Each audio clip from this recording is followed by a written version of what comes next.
মাকে যখন বললাম মা তোমাকে ভিডিওতে নেবো, মা তখন বললো দাঁড়া দাঁড়া চুলটা একটু ঠিক করে নি।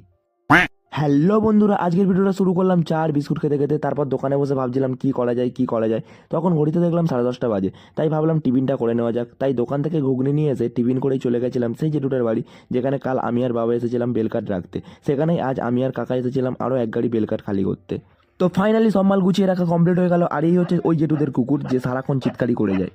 তারপর ঘরে গিয়ে এটিএম কার্ডটা নিয়ে চলে গেছিলাম এটিএমে কিছু টাকা তুলতে। এটিএম থেকে টাকা তুলে নেওয়ার পরে আমি আর বাবা চলে গেছিলাম গোডাউনে তথ্য সাজানোর কিছু ট্রে এসেছিল সেগুলো গুছিয়ে রাখতে। তারপর গোডাউনে মাল গোছানোর পর দোকানে এসে বস্তা থেকে কালো তিল নিয়ে বালতিতে ভর্তি করছিলাম। তারপর গাড়িতে বসে হাওয়া খেতে খেতে চলে গেছিলাম ঘরে লাঞ্চ করতে। ঘরে গিয়ে ফলের ঝুড়িটা বিছানার উপর তুলে নিয়ে খেতে শুরু করে দিয়েছিলাম। ফল খেয়ে নেওয়ার পরে খেতে বসলাম, মা তখন আলু ভাতে মাখছিল। ভাত খেয়ে নেওয়ার পরে একটু রেস্ট নিয়ে দোকানে যাওয়ার সময় রাস্তায় টোটোর জ্যামে আটকেছিলাম। তারপর দোকানে এসে চলে গেছিলাম আমি বাবা আর ভাই আমাদের নতুন দোকানে কিছু লাইটের ব্যাপারে কথা বলতে।